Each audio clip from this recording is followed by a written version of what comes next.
Hello hello hello. क्या हाल है बच्चों? क्या हाल है? आज है फ्राइडे और 3-4 दिन से हमारी क्लासेस नहीं आ रही थी, तो कुछ कारण की वजह से हमारी क्लासेस नहीं आ रही थी। हालांकि अब रेगुलर आती रहेंगी। ठीक है बच्चों, तो आज हम लोग लेकर के आए हैं आपका मोल कॉन्सेप्ट का लेक्चर नंबर 5, है ना। और बहुत ही मजेदार तरीके से हम लोग इस वीडियो को कंप्लीट करने वाले हैं। बहुत ही एनर्जी के साथ आप लोग बने रहिएगा हमारे साथ इस पूरे वीडियो में। लाइव सेशंस में मैं आप लोगों के कमेंट्स को भी देखूंगा और आप उसके साथ रिप्लाई वगैरह भी करता रहूंगा। ठीक है, थोड़ा सा मैं इस चीज में कमजोर था, कमेंट आपके नहीं देख पाता था, है ना, लेकिन आज मैं उस चीजों को भी ध्यान दूंगा। ठीक है, तो आज हम लोग क्या क्या पढ़ने वाले हैं, चलिए उस चीज को देख लेते हैं एक बार। ठीक है, देखिए जरा बच्चों, आज हम लोगों को क्या क्या डिस्कस करना है इस क्लास में। तो जो टॉपिक्स आज हम लोग को डील करना है वो है, हमको डेंसिटी ऑफ गैस का कैलकुलेशन सीखना है, फिर हम लोग वेपर डेंसिटी का कैलकुलेशन देखेंगे, फिर हम लोग वेट परसेंटेज, सब्सटेंस का वेट परसेंटेज कैसे निकालते हैं वो देखेंगे, फिर हम लोग मोल परसेंटेज और मोल फ्रैक्शन के बारे में चर्चा करेंगे, देन हम लोग एवरेज मॉलिक्यूलर मास की चर्चा करेंगे। तो टोटल ये 5 पॉइंट है जो आज की क्लास में हमको डिस्कस करने हैं। इस पे बेस्ड मैं आपको कुछ क्वेश्चंस भी दिखाऊंगा। हाँ, किन किन बच्चों ने लास्ट क्लास का वीडियो देखा है, लेक्चर नंबर 4, जिन बच्चों ने भी वो शुरुआती वीडियोस देखे होंगे वो ये देख पा रहे होंगे कि उनके अच्छे लेवल के क्वेश्चन आसानी से टैकल हो रहे होंगे। आप JEE Mains, JEE advance level के जो जहां तक मैंने पढ़ाया है उस पे बेस्ड जो भी क्वेश्चंस आए होंगे, अगर आप अच्छी किताबें निकालेंगे, नरेंद्र अवस्थी निकालेंगे या फिर सिंगेज निकालेंगे, तो आपसे वो क्वेश्चंस टैकल हो रहे होंगे। ठीक है, चलिए आज के इस क्लास में जो भी चीजें हमको डिस्कस करनी है उसको स्टार्ट करते हैं 1 बाय 1। सबसे पहले हमको क्या देखना है बेटा? डेंसिटी कैलकुलेशन देखना है। चलिए आइए इस पेज को जरा गौर से देखिए। आइडियल गैस इक्वेशन आप सबने सुनी होगी, वो यहां पर आपके सामने लिखी हुई है। मैं थोड़ा पेन का कलर चेंज कर लेता हूं। हाँ जी, देखिएगा, आइडियल गैस इक्वेशन है क्या? ये PV is equals to NRT.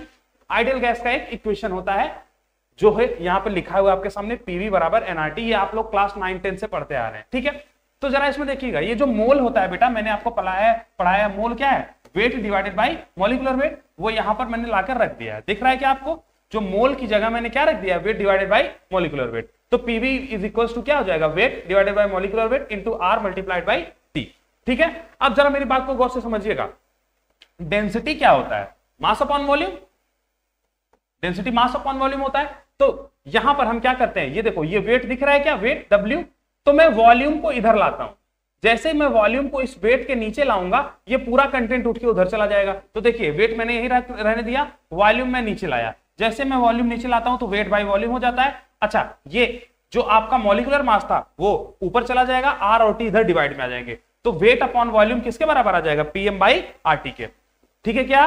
तो ये जो वेट अपॉन वॉल्यूम है बेटा, यही क्या डेंसिटी ऑफ गैस है? क्या यही क्या डेंसिटी ऑफ गैस है? तो जो आपके गैस की डेंसिटी आएगी बच्चा, वो किसके इज इक्वल टू आ जाएगी? PM by RT. तो अब आप लोग ध्यान देंगे, किसी भी गैस की अगर आपको डेंसिटी निकालनी है, ध्यान से समझिएगा, गैस की डेंसिटी की बात की जा रही है, आप सॉलिड और लिक्विड नहीं लगाएंगे। तो गैस की डेंसिटी कैसे निकालेंगे? पीएम डिवाइडेड बाई आरटी, जहां पर पी क्या है? Pressure of the gas, R क्या है? यूनिवर्सल गैस कांस्टेंट, एम क्या है? मास, और टी क्या है? टेम्परेचर। तो पीएम बाई आरटी ये क्या बताता है? किसी भी गैस की डेंसिटी को बताता है। अगले पेज पर आइए। अगर आप किसी एक पर्टिकुलर गैस की बात करते हैं, एक पर्टिकुलर गैस का क्या मतलब है? जब भी आप किसी एक गैस की चर्चा करें तो एक गैस का मतलब क्या है? उसका मॉलिक्यूलर मास या फिर मोलर मास तो नहीं बदलेगा ना। यूनिवर्सल गैस कांस्टेंट तो आप बदल ही नहीं सकते हैं। तो दो चीजें तो फिक्स हो गई जब आप एक पर्टिकुलर गैस की बात करते हैं। वो क्या है? एक उसका मोलर मास और एक यूनिवर्सल गैस कांस्टेंट। बदल क्या सकते हैं आप एक गैस के लिए? प्रेशर बदल दीजिए, टेम्परेचर बदल दीजिए। इसका मतलब मैं यहां पर अलग अलग कंडीशन पर अलग अलग डेंसिटी निकाल सकता हूं। मतलब प्रेशर और टेम्परेचर बदलूंगा तो डेंसिटी बदल जाएगी। कैसे बदलेगी उसको देखिएगा। तो मैंने यहां पर कंडीशंस बदल दी। जैसे एक पर्टिकुलर गैस के लिए डिफरेंट प्रेशर और टेम्परेचर पर क्या डेंसिटीज का रेशियो आएगा वो यहां पर निकालने का प्रयास करता हूं मैं। तो देखिएगा, डेंसिटी 1 डिवाइडेड बाय डेंसिटी 2, ये कब की डेंसिटी है? डेंसिटी 1 जब प्रेशर P1 था और टेम्परेचर T1 था। डेंसिटी 2 कब की डेंसिटी है? जब प्रेशर P2 था और टेम्परेचर T2 था। तो दोनों को डिवाइड करेंगे तो रेशियो आ जाएगा डेंसिटीज का। जरा देखिए, तो क्या निकालेंगे? डेंसिटी 1, गैस 1 की जो डेंसिटी आएगी वो क्या आएगी? P1M divided by RT1। M और R तो सेम रहेंगे ना, वो तो दोनों गैस के लिए बदलने वाले हैं। तो P1M divided by RT1। Density 2 क्या आ जाएगी? P2M divided by RT2। ठीक है क्या? तो M से M गया, R से R गया, क्या आ जाएगा? P1 upon T1 divided by P2 by T2। तो डेंसिटी 1 डिवाइडेड बाई डेंसिटी 2 क्या आ गई बेटा?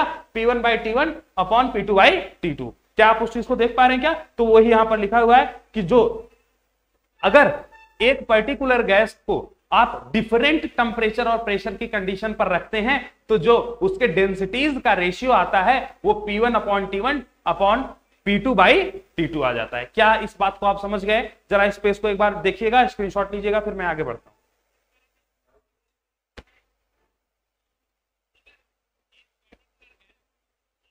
अच्छा sir, difference in STP and, देखो बेटा एसटीपी और एनटीपी कंडीशन पर एक बच्चे ने पूछा है कि सर एसटीपी और एनटीपी कंडीशन की बात हो रही क्या? एसटीपी और एनटीपी कंडीशन पर मैंने आपको लास्ट क्लास में समझा रखा है कि एसटीपी और एनटीपी की जो कंडीशन होती है बेटा, उस पर वॉल्यूम कैसे बदलता है, वो मैंने आपको लास्ट क्लास में समझा रखा है, जो मोलर वॉल्यूम वाला कंसेप्ट था। तो बेटा आप लास्ट क्लास का वीडियो एक बार जरा देखिएगा तो आपको थोड़ा सा और आइडिया लगेगा इस चीज के बारे में, एसटीपी और एनटीपी की कंडीशंस के बारे में।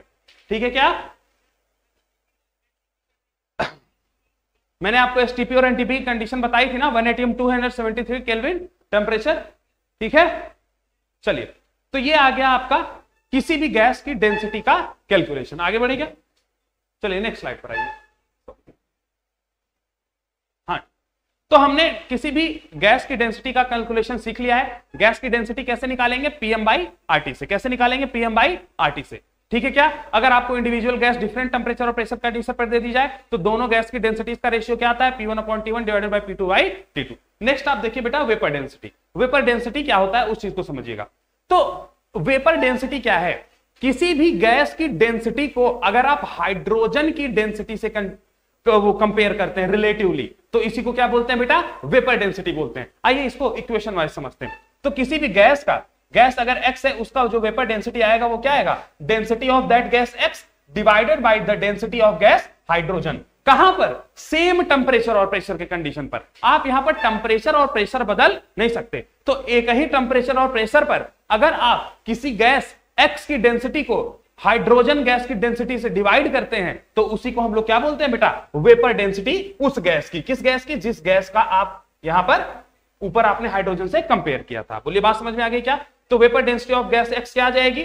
मैंने आपको बताया डेंसिटी कैसे निकलती है? PM/RT से। तो मैंने प्रेशर और टेंपरेचर को क्या कर रखा है? फिक्स कर रखा है। तो PM/RT, और यहां पर डेंसिटी के लिए जो इसका पहले वाले गैस का मॉलिक्यूलर वेट मैंने लिया है वो M1 लिया है, और हाइड्रोजन का जो मॉलिक्यूलर वेट लिया है मैंने वो M2 लिया है। मॉलिक्यूलर वेट या फिर मोलर मास आप कह लीजिए।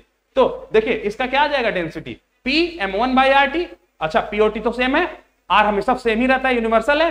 तो PM1/RT डिवाइडेड बाय PM2/RT। तो P से P गया, T से T गया, R से R गया। तो क्या बच जाएगा? ऊपर वाले में M1 बच जाएगा, नीचे वाले में M2 बच जाएगा। तो वेपर डेंसिटी किसके बराबर आएगी? वेपर डेंसिटी बेटा आ जाएगी M1 डिवाइडेड बाई M2 के। बोलो बात समझ में आ रही है क्या? M1 डिवाइडेड बाई M2 के। और जो मैंने यहां पर M2 लिया था वो किसके लिए लिया था? हाइड्रोजन गैस के लिए लिया था क्या? इसका मतलब जो molecular mass of second gas आएगी वो क्या आ जाएगी? 2 आ जाएगी क्या? तो वेपर डेंसिटी का फॉर्मूला क्या निकल के आएगा? Molecular weight divided by 2। तो वेपर डेंसिटी क्या आ गया? Molecular weight divided by 2। तो क्या आप यहां से मॉलिक्यूलर मास किसी गैस का निकाल सकते हैं अगर उसका वेपर डेंसिटी दिया हो? जी हां सर, बिल्कुल निकाल सकते हैं। तो मॉलिक्यूलर मास क्या आ जाएगा? 2 मल्टीप्लाइड बाय वेपर डेंसिटी। तो आपको क्वेश्चंस में कई बार वो मॉलिक्यूलर वेट ना देकर उस गैस की वेपर डेंसिटी दे देगा और आपको मॉलिक्यूलर वेट से उस क्वेश्चन को अटेम्प्ट करना पड़ेगा। तो मॉलिक्यूलर और वेपर डेंसिटी में क्या रिलेशन होता है, मॉलिक्यूलर वेट और वेपर डेंसिटी में क्या रिलेशन होता है वो आप समझ गए होंगे। मॉलिक्यूलर वेट क्या होता है? 2 मल्टीप्लाइड बाय वेपर डेंसिटी, जो कि यहां पे आपके सामने लिखा हुआ है। अच्छा, ये किसके लिए एप्लीकेबल है? तो ये बेटा ये गैसेस और वोलाटाइल सब्सटेंस। वोलाटाइल मतलब जिसमें अगर आप हीटअप करें थोड़ा सा तो क्या हो जाए? तुरंत वेपर में कन्वर्ट हो जाए, वेपराइज हो जाए, उड़ जाए, भाप बन जाए। बोलो बात समझ में आ गया क्या? तो यहां पर इस फॉर्मूले को आप ध्यान रखेंगे बहुत ढंग से।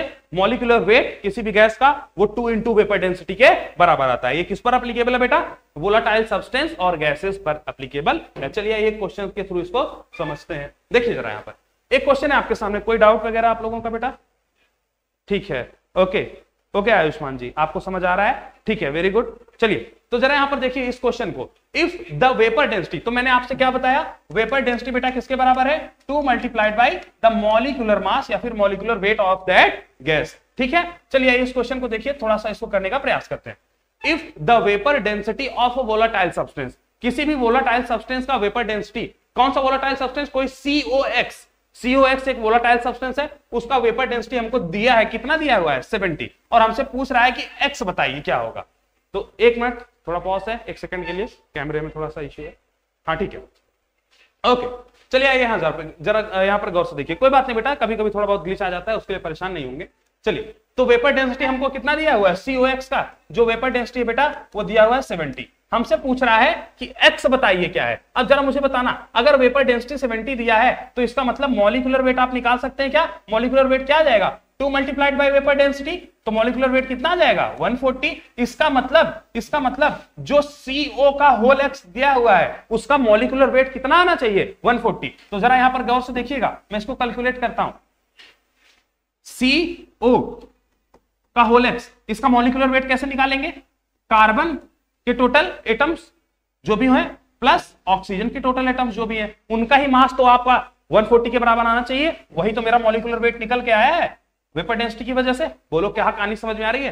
कार्बन का कितना होता है बेटा, एक कार्बन का 12 होता है, तो x कार्बन का कितना हो जाएगा 12x, और ऑक्सीजन का 16 होता है मॉलिक्यूलर वेट, तो यहां पर हाँ जी x ऑक्सीजन के लिए कितना हो जाएगा 16x हो जाएगा। तो टोटल कितना निकल के आ रहा है 28x। कितना निकल के आ रहा है 28x। इस ये 28x जो COX का मास आ रहा है वो किसके बराबर होना चाहिए, उसके मॉलिक्यूलर वेट 140 के बराबर। देखो क्या ये बात समझ पा रहे हैं आप जो मैं समझाने का प्रयास कर रहा हूं?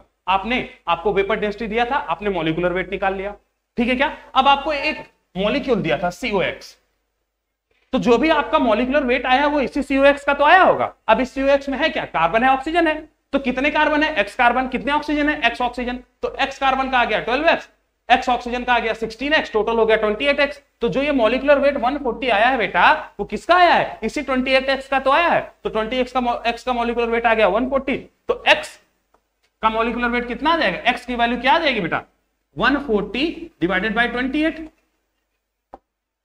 जरा काटिए पीटिए, ये आंसर आ जाएगा 5। कितना आंसर आ जाएगा 5 आंसर आ जाएगा क्या इसका, ये लो बेटा, ये हो गया आपका करेक्ट ऑप्शन 5।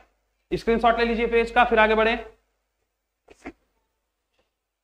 बोलो भैया समझ आया सबको, आगे बढ़े, क्वेश्चन समझ आ गया, कोई डाउट कोई प्रॉब्लम? ठीक है चलिए आगे बढ़ते हैं, कोई प्रॉब्लम नहीं है किसी को।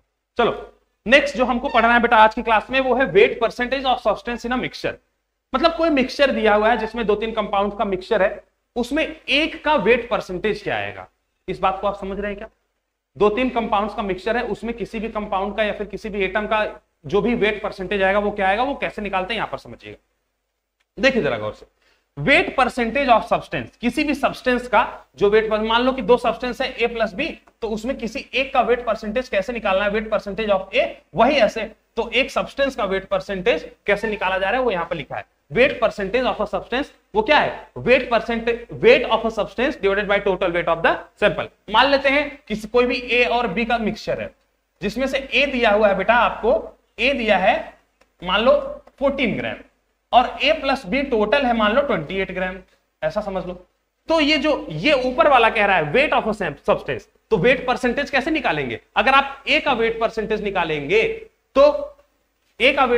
निकालेंगे तो कैसे निकालेंगे, ए का वेट वही ऊपर लिखा हुआ है वेट ऑफ अ सब्सटेंस, मतलब 14 divided by total weight. Total weight क्या दिया हुआ है, ए प्लस बी का टोटल वेट है 28, तो 14 डिवाइडेड बाय 28 मल्टीप्लाइड बाय क्या करेंगे 100, क्योंकि आप क्या निकाल रहे हैं, परसेंटेज निकाल रहे हैं। क्या निकाल रहे हैं, परसेंटेज। तो शायद आप मेरी बात को समझ पा रहे होंगे कि किसी सैंपल में अगर एक से ज्यादा कंपाउंड है, उसमें से अगर आपको किसी भी एक एलिमेंट का, एक टाइप के चीज का आपको क्या निकालना है, वेट परसेंटेज निकालना है, तो कैसे निकालेंगे, वेट ऑफ अ सब्सटेंस, जिस सब्सटेंस का वेट परसेंट निकाल रहे हैं उसका वेट डिवाइडेड बाय उस पूरे सैंपल का टोटल वेट कितना है, मल्टीप्लाई किससे कर देंगे 100 से, मल्टीप्लाई किससे कर देंगे 100 से। तो ये क्या निकल के आ जाएगा आपका बेटा, ये आ जाएगा वेट परसेंटेज। बोलो बात समझ आ रही है क्या, कोई दिक्कत किसी को? चलो 1 मिनट पानी पी लेता हूं मैं।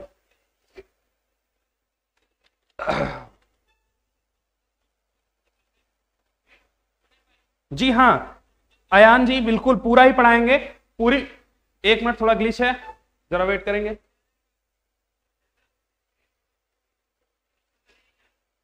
पानी पी रहा था मैं, I am sorry. Ayaan unique gamer, Ayaan ji आप पूछ रहे हैं कि क्या सर आप पूरा पढ़ाएंगे, तो अयान का जवाब दे देता हूं मैं। पूरी केमिस्ट्री में पढ़ाऊंगा बेटा आपको, पूरी फिजिकल, पूरी ऑर्गेनिक और पूरी इनऑर्गेनिक में डील करूंगा, ठीक है अयान? तो घबराने की जरूरत नहीं है। और इसमें कोई टेंशन लेने वाली बात नहीं है। आपके पूरे लेक्चर्स में कवर करवाऊंगा एकदम बेसिक से एडवांस तक, घबराने की एकदम आवश्यकता नहीं है। आपका कोई भी टॉपिक, कोई भी पॉइंट छूटने वाला नहीं है। थोड़ा बहुत अगर कैमरे में ग्लिच आए एक आध सेकंड के लिए, 2 सेकंड के लिए, 3-4 सेकंड के लिए, तो बर्दाश्त करिएगा। मैंने आपको पहले ही बता रखा है कि जो हमारा कैमरा है उसमें पता नहीं क्या इश्यू आ रहा है। हमने बात की थी तो शायद उसको दिल्ली ले जाने को बोल रहे थे, जो कि यहां से करंटली पॉसिबल नहीं है, ठीक है, क्योंकि क्लासेस चल रही है लगातार बेटा। तो इसी वजह से आप लोग को भी थोड़ा सा हमारे साथ बना के रखना पड़ेगा, 1-2 सेकंड का अगर इश्यू आए तो, ठीक है बेटा। चलो आगे बढ़ते हैं। तो अयान जी मैं पूरा पढ़ाने वाला हूं आपको।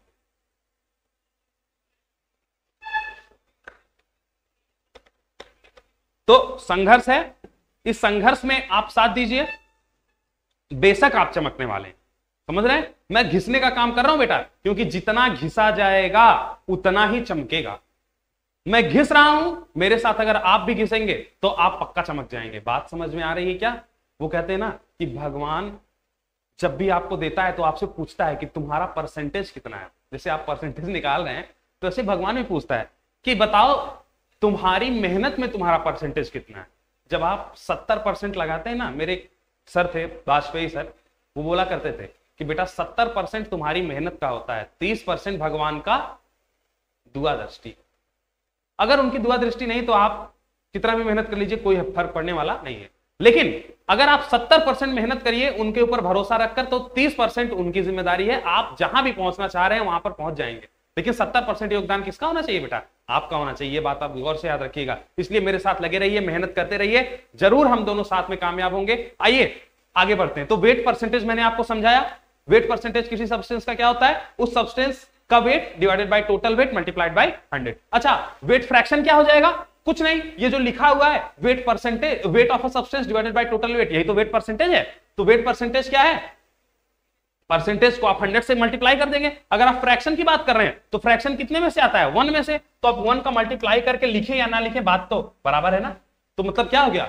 यही सेम चीज लिखा हुआ है, बस 100 से मल्टीप्लाइड नहीं है, तो वेट फ्रैक्शन है। क्या हो गया? Weight of a given substance divided by total weight of the sample. तो किसी भी सब्सटेंस का वेट डिवाइडेड बाय जो टोटल वेट आएगा वही क्या है? उसका वेट परसेंटेज है। अगर आप 100 से मल्टीप्लाई कर दे रहे हैं, अगर आप 100 से मल्टीप्लाई नहीं कर रहे हैं तो वही उसका क्या है? वेट फ्रैक्शन है। बोलो बात समझ में आ गई? ठीक है। तो वेट परसेंटेज क्या आ जाएगा? ये आप ध्यान रखिएगा, वेट फ्रैक्शन मल्टीप्लाइड बाय 100। वो आपको दिख भी रहा है, ये टोटल क्या है? वेट फ्रैक्शन है, उसको आप 100 से मल्टीप्लाई कर रहे हैं तो वेट परसेंटेज आ जा रहा है। नोट कर लीजिए। नेक्स्ट स्लाइड पे बढ़ते हैं। चलिए देखिए, क्वेश्चन है, आपको एक एग्जांपल से समझा रखा है कि एक मिक्सचर है। कोई कमेंट वगैरह कोई है क्या? ठीक है, ओके ओके जीशान जी, ठीक है ठीक है ठीक है बेटा। आप सब लोग ऐसे ही हार्डवर्क करते रहिए और देखिएगा, अगर आप कंटेंट को देख रहे होंगे तो आपको यह बात समझ में आ रही होगी, कंटेंट में 1% भी कमी नहीं रखी गई है। भले ही हम एप्लीकेशन के बजाय यूट्यूब पर डिलीवर कर रहे हैं, कंटेंट में एक भी चीज का कमी नहीं है। एप्लीकेशन पर भी वीडियोस जाएंगी, लेकिन हमने कंटेंट 100% रखा है, इस बात को ध्यान रखिएगा। चलिए इस क्वेश्चन को समझते हैं, फिर हम वेट परसेंटेज को देखेंगे। A mixture containing 2 components A and B. एक मिक्सचर है, मतलब मान लो कि कोई मिक्सचर है, उसमें 2 कंपोनेंट है, एक ए है और दूसरा क्या है बेटा? बी है। अब हमसे बोल रहा है कि आप ए का वेट परसेंटेज बता दीजिए, बी का वेट परसेंटेज बता दीजिए, ठीक है। ए का वेट फ्रैक्शन बता दीजिए, बी का वेट फ्रैक्शन बता दीजिए। तो आप जरा गौर से देखिएगा, यहां पर दिया है जो ए का वेट है उसको डब्ल्यू ए बोला गया है, जो बी का वेट है उसको डब्ल्यू बी बोला गया है, और जो टोटल वेट है जिसको वेट ऑफ मिक्सचर बोला गया है वो क्या है? यहां पर डब्ल्यू मिक्सचर, जो कि टोटल वेट है ए और बी का मिलाकर। बोले बात समझ में आ रही है क्या? तो वेट फ्रैक्शन कैसे निकालेंगे? मैंने आपको पहले ही बताया वेट फ्रैक्शन कैसे फ्रैक्शन कैसे निकालते हैं। फ्रैक्शन का मतलब 100 से मल्टीप्लाई नहीं करना है, तो फ्रैक्शन कैसे निकलेगा? अगर आपको ए का फ्रैक्शन निकालना है, वेट फ्रैक्शन, तो ए का वेट डिवाइडेड बाय उस सैंपल का टोटल वेट, वही फ्रैक्शन आ गया। तो मतलब ए का वेट क्या हो जाएगा? W A divided by total weight क्या है? डब्ल्यू ऑफ मिक्सचर, वही क्या आ गया बेटा? देखो आपका ए का वेट फ्रैक्शन आ गया। बोलो बात समझ में आ रही है क्या? चलो बी का वेट फ्रैक्शन निकाल दोगे क्या? बी का वेट फ्रैक्शन कैसे निकालोगे? बी का वेट फ्रैक्शन निकाल जाएगा W of B, weight of B divided by the total weight. Total weight क्या है? मिक्सचर का वेट, डब्ल्यू मिक्सचर, यही आ गया आपका बी का वेट फ्रैक्शन बेटा।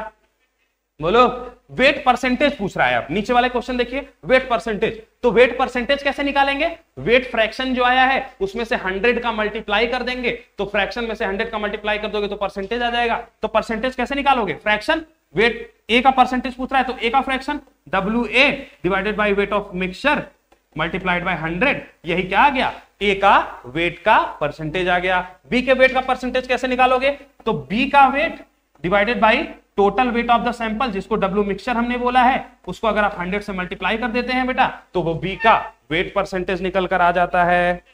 बोलो समझ आ रहा है क्या, कोई डाउट, कोई शंका, कोई परेशानी? चलिए इसको आप स्क्रीनशॉट लीजिए, नेक्स्ट स्लाइड पर बढ़ते हैं।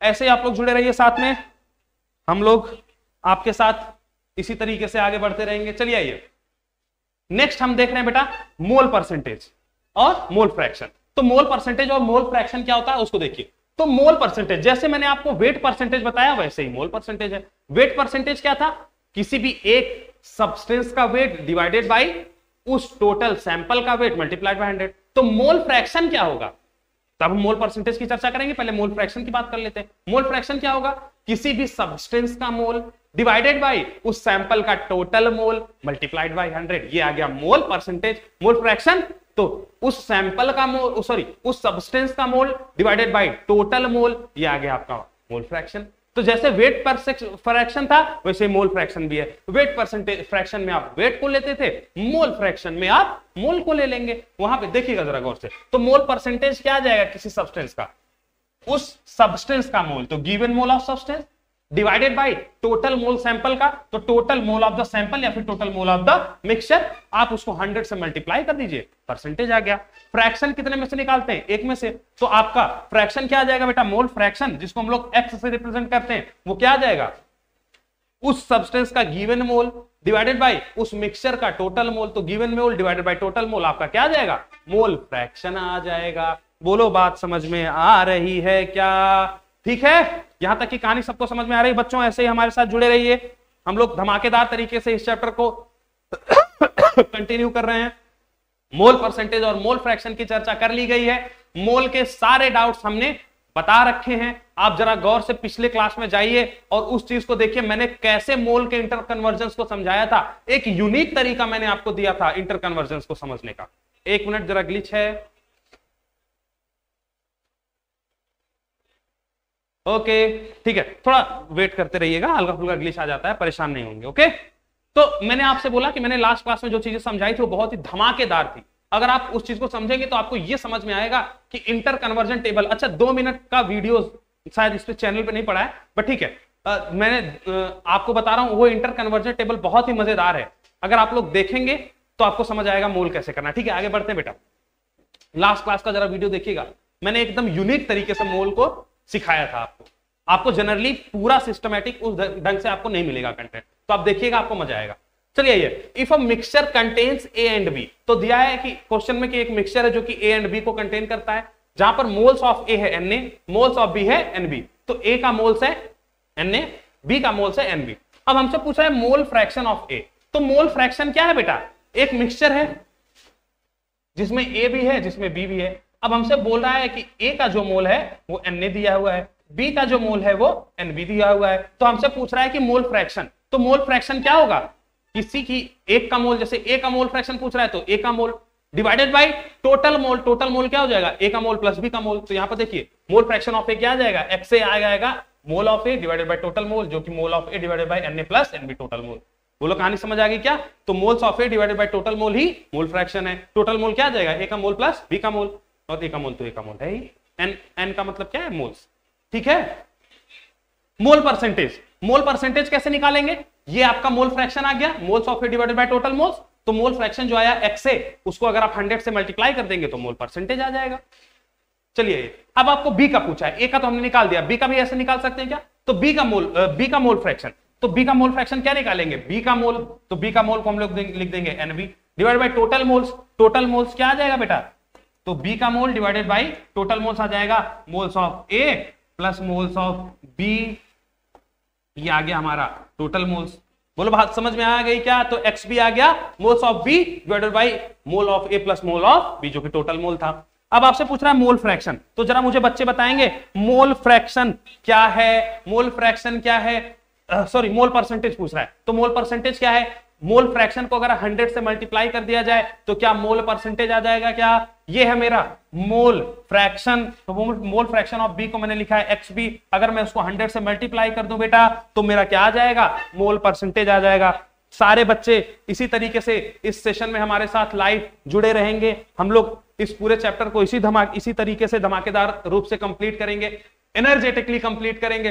कोई भी डाउट आपका आएगा, आज मैं उसको देख रहा हूं। आप लोग हार्ड वर्क करते रहिए और मेरे साथ जुड़े रहिए। जो भी बच्चे हैं हमारे साथ, हम उनको एकदम top class top notch content देने का प्रयास कर रहे हैं। वो आपको कंटेंट से भी समझ में आ रहा होगा जब आप पढ़ रहे होंगे। एक एक डाउट आपका क्लियर हो रहा है कि नहीं, वो भी आप कमेंट में बताते रहिए कि सर ये चीज डाउट है, इसको फिर से रिपीट कर दीजिए। ये जिम्मेदारी आपकी है बेटा। अगर आप लगातार लाइव जुड़े हुए हैं तो आपका ये नैतिक मूल्य है कि आप उस चीज को कमेंट में पूछें कि सर ये वाला पॉइंट रिपीट कर दीजिए, या फिर सर ये वाला पॉइंट समझ में आ गया, बहुत अच्छा लगा। उस चीज को प्रोत्साहित भी करिए। दोनों काम आपका है। आगे बढ़ते हैं। मोल फ्रैक्शन और मोल परसेंटेज समझ आ गया क्या? तो फ्रैक्शन है बेटा moles divided by total moles, और परसेंटेज क्या है? Moles divided by total moles multiplied by 100। तो ध्यान रखिएगा, मोल फ्रैक्शन क्या है? जिस चीज का भी मोल फ्रैक्शन पूछा है उसका मोल डिवाइडेड बाय टोटल मोल्स, यही है मोल फ्रैक्शन। चलिए आइए नेक्स्ट देखिए, हमने क्या देख लिया? हमने 4 चीजें अभी भी देखी, weight fraction, weight percentage, mole fraction, mole percentage, देख लिया क्या? चलिए आइए, तो अब हमको कुछ चीजें देखनी है आगे। वो क्या है जरा गौर से समझिएगा। तो अब हम समझने जा रहे हैं कि अगर कोई भी कंपाउंड हमको दिया हुआ है बेटा, ठीक है, कोई भी कंपाउंड दिया है या फिर कोई भी सॉलिड मिक्सचर अगर हमको दिया हुआ है तो हम उसका कंपोजिशन एनालिसिस कैसे करते हैं? मतलब उसमें क्या क्या पाया जा रहा है, कितने कितने परसेंटेज में पाया जा रहा है, इसी को क्या बोलते हैं? कंपोजिशन एनालिसिस बोलते हैं। तो जो सॉलिड मिक्सचर है या फिर जो सॉलिड चीजें हैं वो कितने परसेंटेज में पाई जा रही है, उनका क्या मात्रा है, उसी को बोला है कंपोजिशन। बोलो बात समझ में आ रही है क्या? तो उसीलिए हमने क्या बोला? कंपोजिशन का एनालिसिस। किसका? जो भी कंपाउंड दिया हुआ है उसका कंपोजिशन कितना है, या फिर कोई सॉलिड दिया हुआ है मिक्सचर में तो उसका कंपोजिशन क्या है, उसका हम लोग एनालिसिस करने जा रहे हैं। तो मेरी बात को ध्यान से समझिएगा। मैंने आपको वेट परसेंटेज सिखा दिया। जैसे CO2 दिया था तो उसमें कार्बन का वेट परसेंटेज कितना था, ऑक्सीजन का वेट परसेंटेज कितना था। तो CO2 एक कंपाउंड था, उस कंपाउंड में एक एक एलिमेंट का, एक एक एटम का क्या परसेंटेज था वो मैंने आपको कैलकुलेट करना सिखा दिया। तो जो बेटा आपका वेट परसेंटेज था, क्या था बेटा? जो आपका वेट परसेंटेज था, मेरे लाल, मेरे फूल, मेरे पीले, मेरे नीले, मेरे हरे, जो आपका वेट परसेंटेज था वही आपका परसेंटेज कंपोजिशन होता है। वेट परसेंटेज आपको निकालने अगर आ गया मेरे बच्चा तो आप परसेंटेज कंपोजिशन अपने आप निकाल सकते हैं। तो वेट परसेंटेज कैसे निकालते हैं मास्टर? अभी आपको बताया था कि उस सब्सटेंस का वेट को डिवाइड कर दीजिए, टोटल सैंपल के वेट से 100 से मल्टीप्लाई कर दीजिए, वेट का परसेंटेज आ जाएगा। बोलो भारत माता की जय। तो मेरे साथ ऐसे ही बने रहिए, हम लोग इसी एनर्जी के साथ इस पूरे चीज को कवर करने वाले हैं। ठीक है बच्चों? तो परसेंटेज कंपोजिशन आपको समझ में आ गया होगा। तो मतलब वेट परसेंटेज ही आपका परसेंटेज कंपोजिशन है, और ये चीज आप समझ गए। तो किसी भी सॉलिड मिक्सचर में अगर आपको उसका परसेंटेज कंपोजिशन निकालना है तो आप उसके वेट परसेंटेज को ही निकाल देंगे। बोलो बात समझ में आ गई? चलिए, for ideal gas at constant temperature and pressure. तो आइडियल गैस को कांस्टेंट टेम्परेचर और प्रेशर पर अगर हम लोग देखते हैं तो क्या आता है, जरा इसको समझाता हूं कि क्या लिखा हुआ है। देखो, ये एक पॉइंट था, ये दूसरा पॉइंट है कि अगर हमको आइडियल गैस दी हुई है, आइडियल गैस का मतलब क्या हो गया बेटा? PV = nRT। अब हमसे कह क्या रहा है? आइडियल गैस तो है लेकिन उसमें कांस्टेंट है, कौन? टेम्परेचर और प्रेशर। अगर उसमें हमने किसको कांस्टेंट कर दिया? एक टेम्परेचर को, और एक किसको कांस्टेंट कर दिया? प्रेशर को। तो देखिएगा, ये तो गया, प्रेशर गया, टेम्परेचर गया, क्योंकि क्या हो गया? कांस्टेंट। R कांस्टेंट रहता ही है, इसका मतलब बचा क्या? इस साइड वॉल्यूम, उस साइड मोल। तो वॉल्यूम किसके डायरेक्टली प्रोपोर्शनल आ जाएगा? मोल के।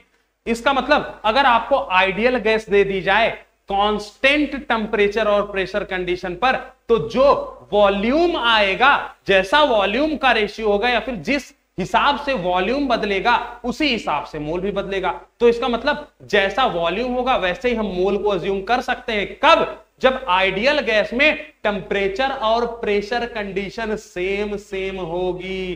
बोलो कहानी समझ आ रही है क्या?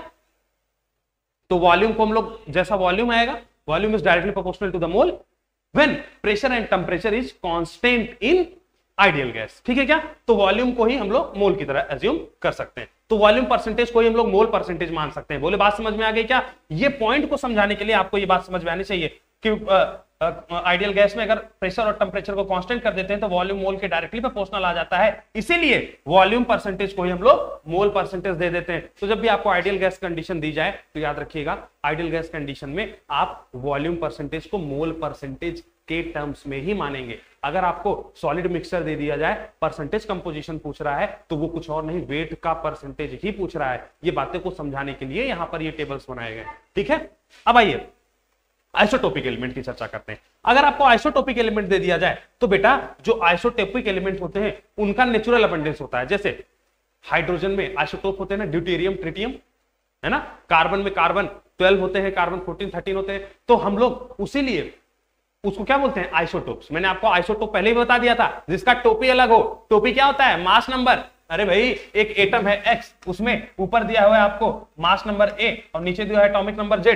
तो आइसोटोप, टोप का मतलब टोपी डिफरेंट, टोप का मतलब टोपी डिफरेंट। टोपी कौन है, जो ऊपर पहनी जाती है। एक क्या है, एटॉमिक, एक क्या है, मास नंबर। तो मतलब जिसका मास नंबर अलग है वही आइसोटोप है। तो हाइड्रोजन, ड्यूटेरियम, ट्रिटियम आइसोटोप क्यों है, क्योंकि उनका मास नंबर अलग अलग है। वैसे ही क्लोरीन 35 एंड क्लोरीन 37 अलग अलग क्यों है, क्योंकि उनका मास नंबर अलग अलग है, टोपी अलग अलग है, इसीलिए उनको आइसोटोप कहते हैं। बच्चा समझ आ रहा है क्या। तो मेरे बच्चा यहां पर अगला पॉइंट है कि अगर आपको आइसोटोपिक एलिमेंट दिया जाएगा तो जो उनका नेचुरल अबंडेंस होगा। नेचुरल अबंडेंस का क्या मतलब है, हर आइसोटोप अलग अलग मात्रा में इस धरती पर पाया जाता है, इस नेचर पर पाया जाता है। हम लोग कार्बन 12 की चर्चा क्यों करते हैं, क्योंकि वो ज्यादा मात्रा में पाया जाता है। मेरी बात समझ पा रहे हो क्या। क्लोरीन 35 की चर्चा क्यों करते हैं, क्योंकि वो ज्यादा मात्रा में पाया जाता है। ऐसे हाइड्रोजन के 1H1 की चर्चा क्यों करते हैं, क्योंकि वो ज्यादा मात्रा में पाया जाता है। इसका मतलब मेरे बेटा हर आइसोटोप का जो नेचुरल अबंडेंस है वो अलग अलग है। बात समझ पा रहे हो। तो जो उसका नेचुरल अबंडेंस है उसी को हम लोग, उसके जो नेचुरल अबंडेंस का अगर आपको परसेंटेज गिवन है बेटा, जिसको बोलते हैं परसेंटेज नेचुरल अबंडेंस, तो उसी को हम लोग मोल परसेंटेज मानते हुए आगे बढ़ेंगे या फिर उसी को एटम परसेंटेज मानते हुए आगे बढ़ेंगे। जरा इस पेज का स्क्रीनशॉट ले लीजिएगा, फिर हम लोग आगे बढ़ते हैं। ठीक है, आई एम सॉरी। तो यहां पर आइडियल गैस कंडीशन में यहां पर ये वाली कहानी क्यों लिखी गई थी, क्योंकि यहां पर वॉल्यूम डायरेक्टली प्रोपोर्शनल होता है मोल के। तो तीन चीजें मैंने आपको समझाई। अगर आपको सॉलिड मिक्सचर या फिर कंपाउंड में कंपोजिशन एनालिसिस करना है तो जो परसेंटेज कंपोजिशन है वही वेट परसेंटेज है। अगर आपको आइडियल गैस इक्वेशन दे दी जाए, आइडियल गैस कंडीशन दे दी जाए, तो जो वॉल्यूम परसेंटेज है वही मोल परसेंटेज है। और अगर आपको आइसोटोपिक एलिमेंट का परसेंटेज अबंडेंस दे दिया जाए, परसेंटेज नेचुरल अबंडेंस, तो वही मोल परसेंटेज, वही एटॉमिक परसेंटेज के बराबर होता है। आइए आगे बढ़ते हैं। जैसे ये कंपाउंड है CO2, आपको यहां पर इसका मॉलिक्यूलर वेट दिया हुआ है। CO2 का मॉलिक्यूलर वेट या फिर मोलर वेट जो होता है वो 44 ग्राम होता है। वैसे कार्बन का जो मोलर मास है वो 12 ग्राम और O2 का जो मोलर मास है बेटा ऑक्सीजन गैस का वो है 32 ग्राम। ठीक है। अब आपसे पूछा है परसेंटेज कंपोजिशन इन CO2। ये CO2 में परसेंटेज कंपोजिशन अब हम लोग निकालने का प्रयास करते हैं। तो जैसे CO2 में परसेंटेज कंपोजिशन की बात किया तो CO2 क्या है, कंपाउंड। अभी मैं आपको बता रहा हूं, पिछले स्लाइड में मैंने आपको बताया कि किसी भी कंपाउंड का अगर आपसे कंपोजिशन एनालिसिस करवा रहा है तो हम क्या बताएंगे, उसका कंपोजिशन एनालिसिस होता क्या है, उसका वेट परसेंटेज। तो जरा देखिए CO2 के कंपाउंड जो है, जो CO2 कंपाउंड है, अगर आप उसका परसेंटेज कंपोजिशन निकाल रहे हैं तो CO2 के अलग अलग एटम्स का परसेंटेज कंपोजिशन निकाल दीजिए। वह तो CO2 में है क्या, कार्बन है, O2 है, तो कार्बन का वेट परसेंटेज क्या आ जाएगा बोलो।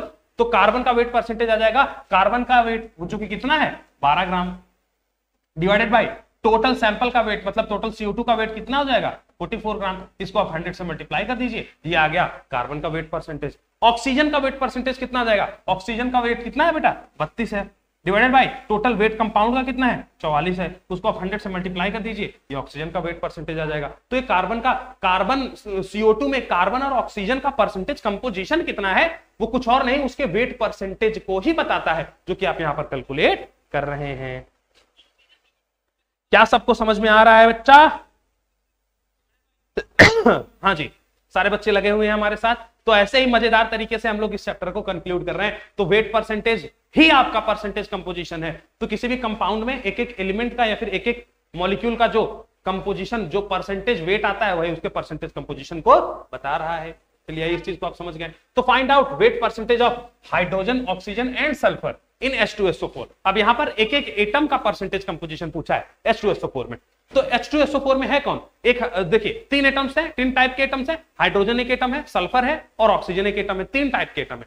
जिसमें हाइड्रोजन का जो मॉलिक्यूलर वेट होता है बेटा वो 1 ग्राम होता है, सल्फर का होता है 32 ग्राम मोलर मास, और ऑक्सीजन का जो मोलर मास आता है वो 16 ग्राम के बराबर आता है। और H2SO4 का जो टोटल मोलर मास है, मॉलिक्यूलर वेट है, वो 98 ग्राम के बराबर है। ठीक है क्या? ग्राम पर मोल में लिखा जाता है, हम ग्राम लिख देते हैं तो घबराने की जरूरत नहीं, क्योंकि जब भी मास ग्राम में लिखा जाता है तो वो एक मोल के ही मास को बताता है। ये बात आपको पहले बताई जा चुकी है। तो हमसे पूछ रहा है कि एक एक का परसेंटेज कंपोजिशन बताइए। हाइड्रोजन का परसेंटेज कंपोजिशन क्या है, ऑक्सीजन का परसेंटेज कंपोजिशन क्या है, सल्फर का परसेंटेज कंपोजिशन क्या है, वो कैसे पता चलेगा? हमने आपको परसेंटेज कंपोजिशन निकालने का तरीका बताया। परसेंटेज कंपोजिशन किसी कंपाउंड का पूछ रहा है, मतलब आपको उस एक एटम का जिसका भी परसेंटेज कंपोजिशन पूछ रहा है उसका वेट परसेंटेज निकालना है। वेट परसेंटेज कैसे निकालते हैं? उस एटम का weight divided by total sample का वेट मल्टीप्लाइड बाय 100। तो हाइड्रोजन का पूछ रहा है तो weight of hydrogen divided by weight of H2SO4 multiplied by hydrogen. तो अगर आपको हाइड्रोजन का वेट परसेंटेज पूछा है तो क्या करेंगे? हाइड्रोजन का वेट डिवाइडेड बाय सैंपल का टोटल वेट मल्टीप्लाइड बाय 100। तो हाइड्रोजन का वेट कितना है बेटा? यहां पर देखिए कितने हाइड्रोजन है, 2, H2 में 2, अरे भाई H2SO4 में 2 हाइड्रोजन है ना, तो एक हाइड्रोजन का वेट 1, तो 2 हाइड्रोजन का weight 2 divided by total weight H2SO4 का कितना है? 98। मैंने यहां पर लिख रखा है टोटल H2SO4 का वेट 98, मल्टीप्लाई कर दीजिए 100 से, ये आपका आ जाएगा percentage of hydrogen in H2SO4 percentage composition. आ रहा है समझ? तो आप इसको कैलकुलेट कर लीजिएगा, ये आपकी जिम्मेदारी है, मैं वो नहीं लिख रहा हूं। तो ये आपका आंसर आ जाएगा 2 मल्टीप्लाइड बाय 98 डिवाइडेड बाय 100। ठीक है क्या? इसको लिख दूं क्या? 200 डिवाइडेड बाय 98, ये आपका परसेंटेज आ जाएगा, आप अपने आप से कैलकुलेट कर लीजिएगा। ऐसे परसेंटेज, तो आप परसेंटेज कंपोजिशन में वेट परसेंटेज ऑफ ऑक्सीजन भी निकाल सकते हैं क्या? निकालिए जरा ऑक्सीजन का। ऑक्सीजन कितना है? यहाँ पर 4 ऑक्सीजन है, एक ऑक्सीजन का वेट कितना है? 16, तो 4 का कितना हो जाएगा? 16 मल्टीप्लाइड बाय 4 मतलब 64, क्या 16 चौका 64, 16 multiplied by 4 64 divide by total wait. Oxygen का टोटल वेट कितना? यहाँ पे ऑक्सीजन का वेट कितना था? 4 ऑक्सीजन था, तो एक का 16 तो 4 का 64 divide by total weight. Total weight H2SO4 का कितना है सैंपल का? 98, तो 100 से मल्टीप्लाई कर देंगे क्या? ये आपका क्या आ जाएगा बेटा? Total sample, sorry total sample में ऑक्सीजन का परसेंटेज कंपोजिशन या फिर ऑक्सीजन का वेट परसेंटेज। एक सेकंड ग्लिच है, ठीक है ओके बेटा, थोड़ा ग्लिच आ गया था, घबराइए नहीं। तो आपको वेट परसेंटेज ऑक्सीजन का भी निकालने पर आ गया होगा। कैसे मैंने निकाला? ऑक्सीजन का weight divided by total H2SO4 का वेट मल्टीप्लाइड बाय 100। देखिए वही कर दिया, ऑक्सीजन का वेट H2SO4 का टोटल वेट मल्टीप्लाइड बाय 100। तो यही आ गया आपका वेट परसेंटेज या फिर परसेंटेज कंपोजिशन ऑफ ऑक्सीजन, जो कि कितना आ रहा है? 6400 डिवाइडेड बाय 90। चलिए तो वेट परसेंटेज ऑफ सल्फर निकाल देंगे। कितना सल्फर है? H2S, एक ही सल्फर है क्या? और एक सल्फर का वेट कितना होता है? 32, टोटल में से कितना है? 98 डिवाइडेड बाय 100, तो ये क्या आ जाएगा? 3200 डिवाइडेड बाय 98। अब आप कैलकुलेट कर लीजिए, कैलकुलेशन से, कैलकुलेटर वगैरह से, तो आपको समझ में आ जाएगा कि क्या क्या परसेंटेज ऑफ हाइड्रोजन है, क्या परसेंटेज ऑफ ऑक्सीजन है, क्या परसेंटेज ऑफ सल्फर है, किसमें? H2SO4 में। बोलो बेटा, सबको समझ आ रहा है क्या? सब लगे हुए हैं मेरे साथ? सारे बच्चे जरा एक बार कमेंट करिए।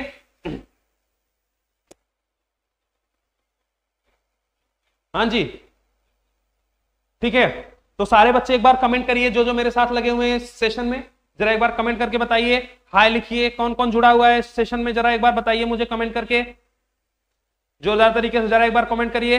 हम लोग मोल कॉन्सेप्ट पढ़ रहे हैं, ये लेक्चर नंबर 5 चल रहा है, और मजेदार तरीके से हम लोग weight percentage, mole percentage, weight fraction, mole fraction की चर्चा कर रहे हैं, परसेंटेज कंपोजिशन की चर्चा कर रहे हैं। बोलो सबको समझ आ रहा है क्या?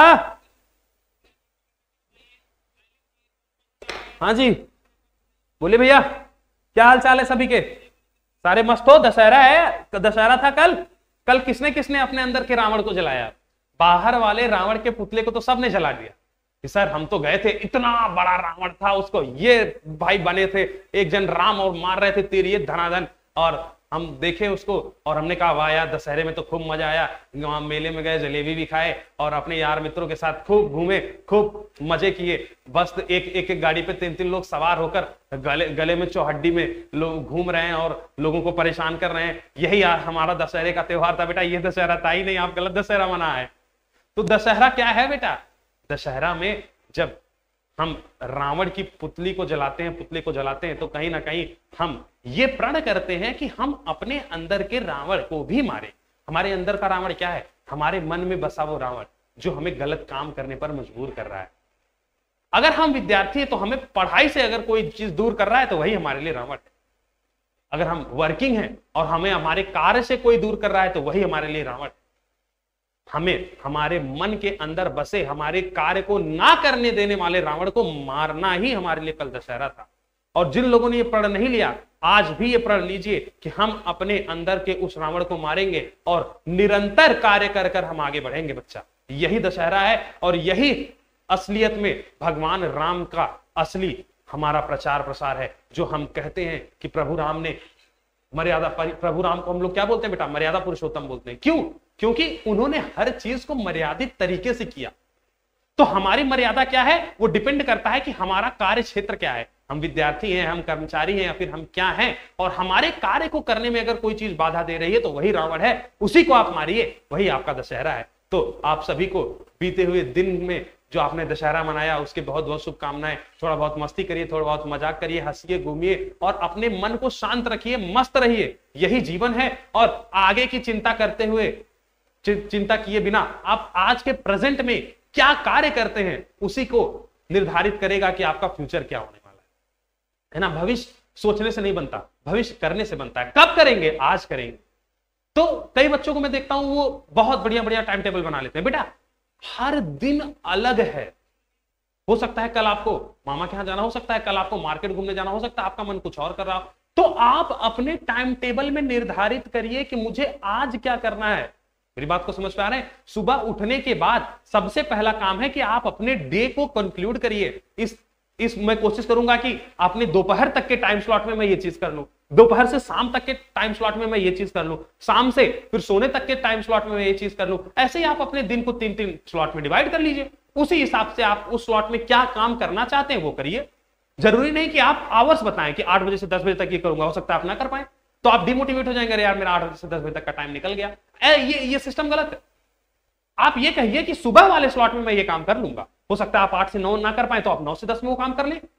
आपका माइंड ये कहता रहेगा ना कि अभी मेरा सुबह वाला स्लॉट बचा हुआ है, अभी मेरा टाइम बचा है, अभी मैं हारा नहीं हुआ और अभी जग जीता नहीं है। तो इस अप्रोच से काम करिए, अपने टाइम को डिवाइड करिए अलग अलग पार्ट्स में और उसी तरीके से मेहनत करिए कि आप अपने उस टाइम स्लॉट को एकदम जो कहते हैं कि उसको इंप्रोवाइज कर पाए, उसको यूटिलाइज कर पाए। मेरी बात समझ पा रहे हैं क्या? तो टाइम टेबल एक अलग चीज हो गया, टाइम स्लॉट एक अलग चीज हो गया। तो अपने टाइम टेबल को टाइम स्लॉट्स में बांटिए और उसी स्लॉट्स के हिसाब से अपने काम को अंजाम दीजिए। मेहनत करते रहिए, लगे रहिए इसी तरीके से। हम लोग आपके साथ इसी तरीके से बने रहेंगे। बेटा मेरा नाम काफी बच्चे नहीं जानते, कमेंट में अगर आप लोग लिखें तो मैं बता ही देता हूं। मेरा नाम है विशाल यादव और आप मुझसे पढ़ रहे हैं फिजिकल केमिस्ट्री इस चैनल पर और बहुत ही मजेदार तरीके से मैं आपके साथ लगा हुआ हूं। चलिए आइए, तो हमने काफी सारी चीजों को डिस्कस कर लिया, दशहरा की भी बात कर ली, हंसी मजाक की भी बात कर ली। मजा आएगा, ऐसे ही आप लोग मजेदार तरीके से इस क्लास में जुड़े रहिए। चलिए आइए बेटा, तो आपको शायद यहां पर परसेंटेज कंपोजिशन समझ में आ गया होगा।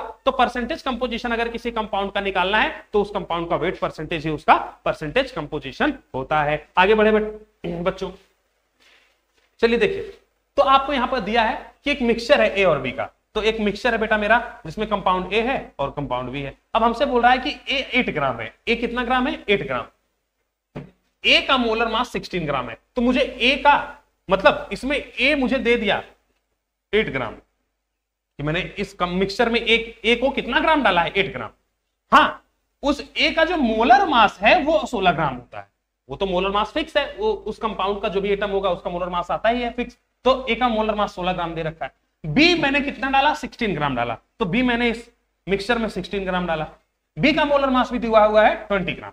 अब मुझसे पूछ क्या रहा है? कैलकुलेट करिए mass percentage and mole percentage of B. तो बी कितना मास प्रतिशत में है इस मिक्सचर में और बी कितना मोल प्रतिशत में है इस मिक्सचर में, वो बताइए। तो मास परसेंटेज और मोल परसेंटेज निकाल लेंगे क्या?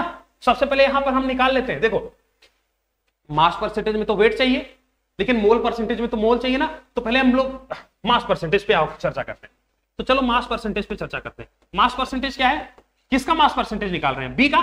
तो बी का मास परसेंटेज कैसे निकालेंगे? देखो, बी का मास कितना दिया हुआ है? 16 gram divided by total mixture का मास। टोटल मिक्सचर का मास क्या आ जाएगा? 8 ग्राम। अरे टोटल मिक्सचर में ए और बी दोनों आ गए ना। 8 ग्राम प्लस 16 ग्राम, तो ये आ गया टोटल बी का mass divided by total mixture का मास। तो दोनों को, अच्छा परसेंटेज पूछा है तो 100 से मल्टीप्लाई कर दीजिए। फ्रैक्शन में होता तो हम 1 से रहने देते।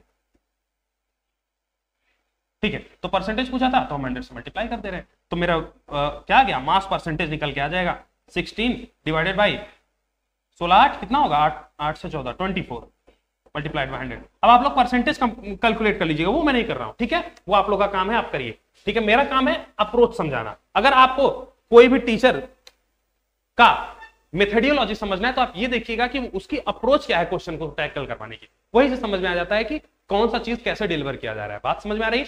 तो अप्रोच अगर आपको समझ में आ रहा है तो मास्टर अच्छा है आपके लिए। अगर आपको, देखिए हर टीचर अच्छा है, बस समझ में आने की बात यह है कि आपको उसका टेम्पो आप उससे सेट कर पा रहे हैं कि नहीं, क्या आप उसकी अप्रोच से अपना अप्रोच मिला पा रहे हैं कि नहीं। तो शायद मैं यही कोशिश कर रहा हूं कि जितने भी बच्चे 12 13 15 जो भी हमारे साथ जुड़े हुए हैं उनको हमारी अप्रोच समझ में आ जाए। बोलो समझ आ रहा है? तो अप्रोच कैसे रखेंगे उस चीज को समझिए। तो मास परसेंटेज ऑफ बी कैसे निकलेगा, बी का mass divided by total sample का मास मल्टीप्लाइड बाय 100।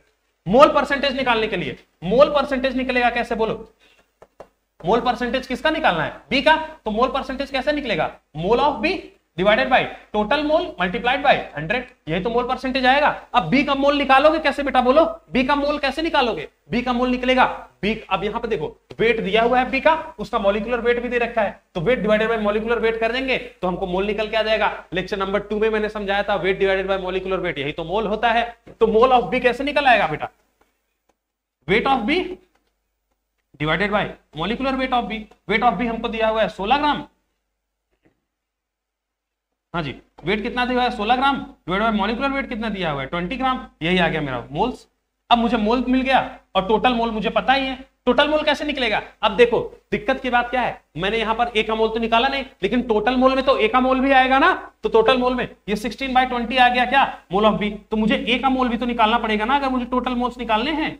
बोलो बाबा, मोल्स ऑफ ए भी तो निकालना पड़ेगा, क्योंकि टोटल मोल तो ए का मोल प्लस बी का मोल है ना, तो बी का मोल आ गया 16/20, तो ए का मोल निकालिए। ए का मोल क्या आ जाएगा, weight of A divided by total moles of A, sorry weight of A divided by molecular mass of A. Weight of A कितना दिया हुआ है 8 ग्राम, मास ऑफ एक मोलर मास ऑफ ए कितना दिया हुआ है, बोलो 16 ग्राम, तो ये कितना आ गया बेटा 1/2 यानी कि 0.5, तो ए का मोल तो 0.5 मोल आ गया। बी का कितना मोल निकल के आया, इसको थोड़ा काटिए पीटिए, 4 4 जा 16, 4 5 जा 20, तो 4 4 16, 4 5 20, 5 डिवाइडेड बाय 4 0.8 आ जाएगा क्या, अरे पॉइंट बढ़ाएंगे तो 40 हो जाएगा, 5 8 40, तो 0.8, 5 8 जा 40, तो 0.8 मोल आ जाएगा बी का। तो बी का आ गया 0.8, ए का आ गया 0.5, तो अब आप मोल परसेंटेज निकाल सकते हैं। बी में क्या रख देंगे 0.8, टोटल में क्या रख देंगे 0.5 प्लस 0.8 मल्टीप्लाइड बाय 100, करके दिखा देता हूं। देखो मोल परसेंटेज ऑफ बी क्या निकल के आएगा, moles of B divided by total moles multiplied by 100। Moles of B है बेटा 0.8 आया है, अभी पिछले स्लाइड में मैंने दिखाया। टोटल मोल्स कितने थे 0.5 प्लस 0.8 मल्टीप्लाइड बाय 100, यही आ गया आपका मोल परसेंटेज ऑफ बी। अब आप इसको निकालिए, जो भी आपका परसेंटेज आ जाए उसी हिसाब से आपका आंसर आ जाएगा। तो 0.8 डिवाइडेड बाई 8 5 13 1.3 मल्टीप्लाइड बाई 100, यही आपका आंसर निकल गया। मल्टीप्लाई करके देख लो क्या आएगा, कैलकुलेट करके देख लो, कैलकुलेशन नहीं करने जा रहा मैं। यहां तक की कहानी समझ आई? बोलो भैया, सबको समझ आ रहा है? जरा जितने लोग जुड़े हुए हैं जरा कमेंट करके बताइए यस सर, बोलो यस सर समझ आ रहा है, बोलो कमेंट करो। जितने लोगों को भी समझ आ रहा है कमेंट में यस सर करिए, लिखिए यस सर समझ आ रहा है जो आप बता रहे हैं, फिर मैं आगे बढ़ता हूं। बोलो बोलो समझ आ रहा है क्या, आगे बढ़े।